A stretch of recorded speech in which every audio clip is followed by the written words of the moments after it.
my name is Esther Moraine, and I'm here to talk today about determining the right and wrong of life. Christian ethics. As Christians, we are faced each and every day with moral decisions and moral dilemmas, and we have to choose what is right and what is wrong. I have 3 verses today that pertain to Christian ethics. Proverbs 10:9 says, "Whoever walks in integrity walks securely, but he who makes his way crooked will be found out." I think that this verse speaks to the fact that it is very important that we live lives of integrity, that we are truthful and honest, because if we lie, if we cheat, people will know. We as Christians are called to fulfill the Great Commission, to spread the gospel to the world, and in order to do that, we need to be people of integrity, that people will trust what we say and know that we mean what we say and that we're giving them truth.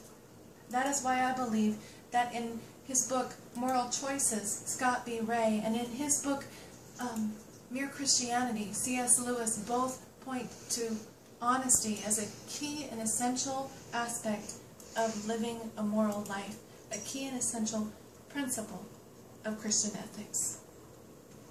Another principle that I think is very important in Christian ethics is love. In Matthew 7:12, Jesus said, "In everything, therefore, treat people the same way you want to be treated, for this is the law and the prophets." We are called to love other people, to treat others the way we want to be treated.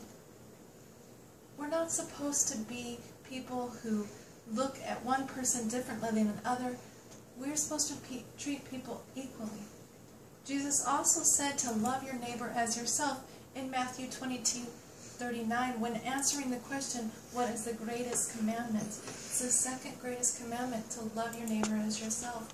It is a key principle of Christian living to love others and to share God's love with others. But in my case, I could not truly love others the way I loved myself until I learned to love myself, and I couldn't love myself until I understood God's love for me. Because when Jesus died on the cross, He showed me how precious life is, and He helped me to understand that I am worthy of love.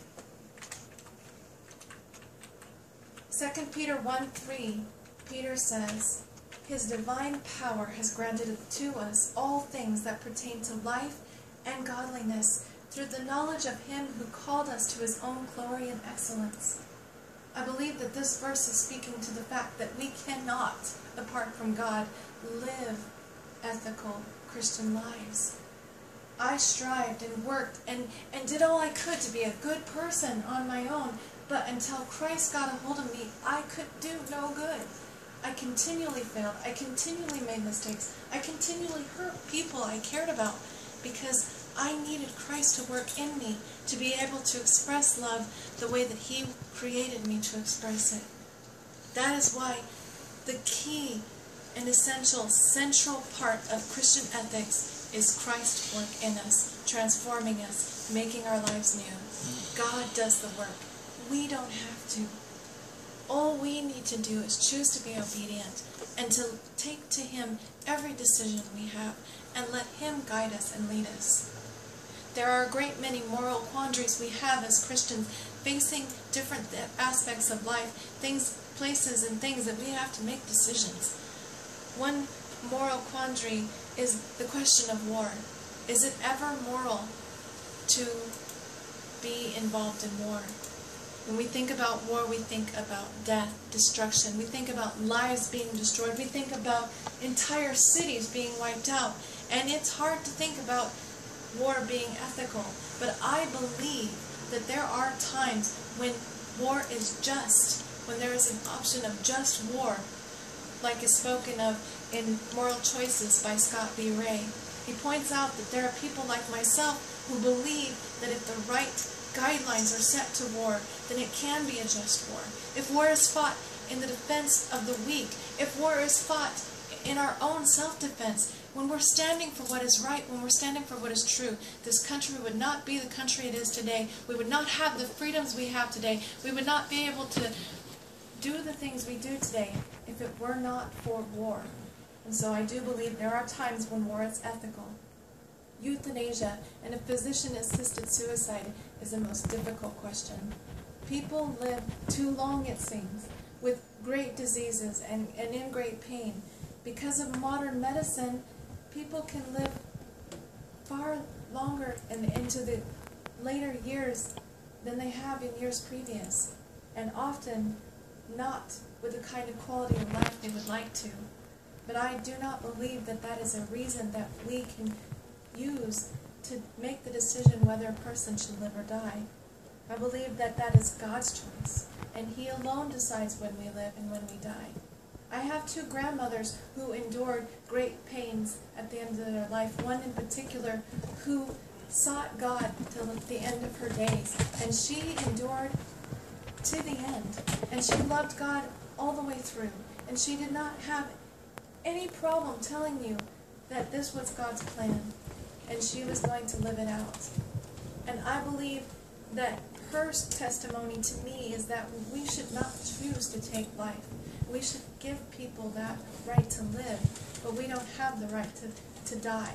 And as a result of making a choice of legalizing euthanasia, that would be the question. Do we have the right to live? And I think that's one we don't want to mess with. We don't want to have to ask that question and ask people who are in their later stages of life to prove that they are worthwhile enough to keep on living. I think we should all have the right to keep living. Capital punishment. Do we have the right to put someone to death for their crimes? Is it better to keep someone in prison for their entire life or to end their life? I believe the question lies in does the punishment fit the crime? I believe life is sacred. If a person has ended lives, has destroyed lives, and has done it in a heinous and wicked way, then they are deserving of death.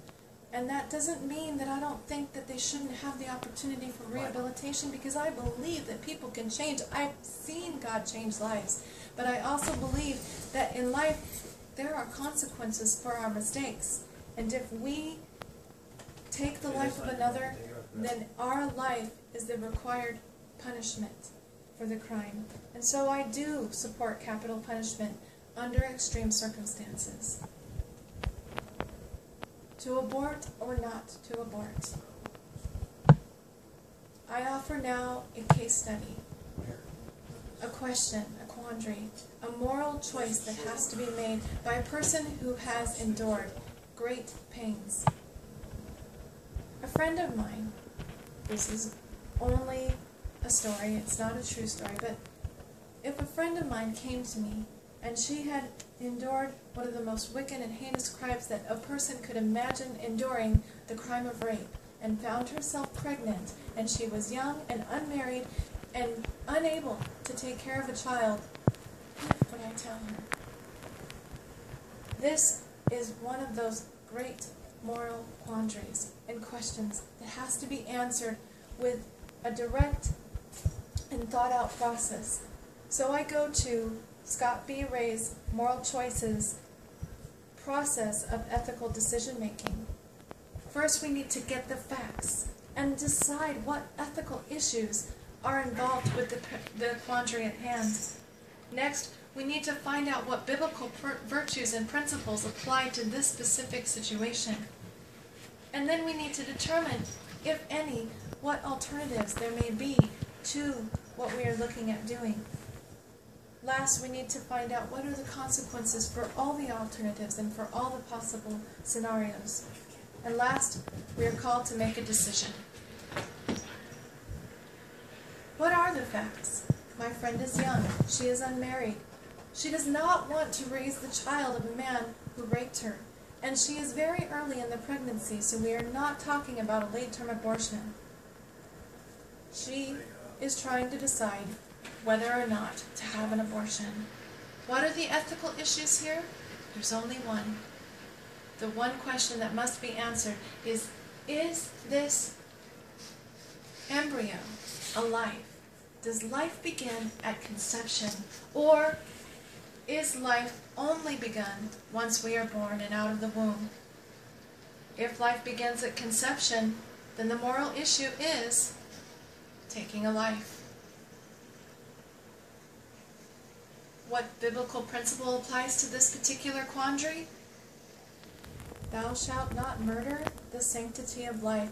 You shall not murder. In Exodus 20:13, God gave Moses the law. And in that law, we were told not to take life because God views life as sacred. If abortion is murder, then it goes against the principle of the Bible. Are there alternatives to abortion? Of course there are. She could keep the baby, raise it as her own child, even though this child came from a rape. But even more, there is another option.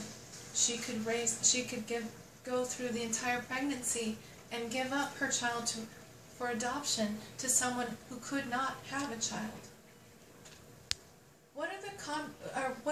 Then we need to compare the alternatives with the principles. Once again, it comes down to one question. When does life begin? If life begins at conception, then there is no option for abortion because it ends a life and it goes against the principles of God. What are the consequences that may be faced under any of the alternatives, or for the first alternative, abortion? In an article I found online, Possible Physical Side Effects After Abortion, published in 2015, it lists the many health risks that can accompany abortion. A woman who has an abortion can experience complications, and they can even up to death. They may not be able to have children again. There are a lot of physical health issues that they may face. There are also negative psychological effects of abortion, as I found an article called The After Effects of Abortion, published in 1990. A woman who has an abortion has to face what she's done, and it is not an easy thing. We talk about it like it's just a medical procedure, but even women who believe that end up experiencing psychological issues post-abortion. I have friends who have experienced these issues, and it is heartbreaking because so many women don't know that they're going to face those things after having an abortion. If my friend has the child, there could be a lot of emotional and financial strain. And if she keeps the child, he may not ever know the love of a mother who cherishes and cares for him. However, if she has the baby and she gives he or she up for adoption, this child will be the wanted child that someone couldn't have. What a blessing to give to someone else. The last thing to do is to make the decision, and you have to base it on the facts. My hope is that this young woman would not have an abortion, that she would give up her baby for adoption, and that she would choose to bring something good out of that which was meant for evil. But it is not my decision. I believe the key to any decision, the final essential aspect of decision making when it comes to Christian ethics, is to seek God, to pray, to take time asking God, what is your will for this situation and the circumstances, and making sure that we seek His plan for our lives.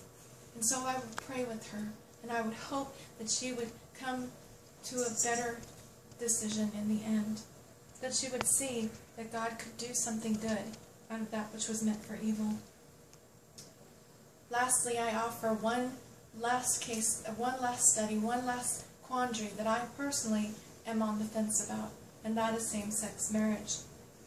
I believe that the Bible clearly shows homosexuality to be a sin, and it is destructive and it hurts lives. But my question is, does that mean that we should tell others how they should live? And is marriage a right that everyone should have, or not? I don't know these answers. I know that God calls us to love others, and that everyone deserves equal rights, and that everyone should feel like they are cared for. And I don't want to be a person to judge, but I also know that homosexuality and the sin of homosexuality hurts lives. In the end, all decisions that we make need to be brought before Christ, and we need to seek His will and His plan.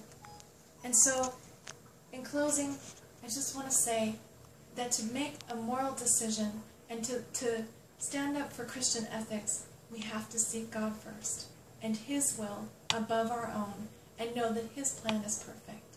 Thank you.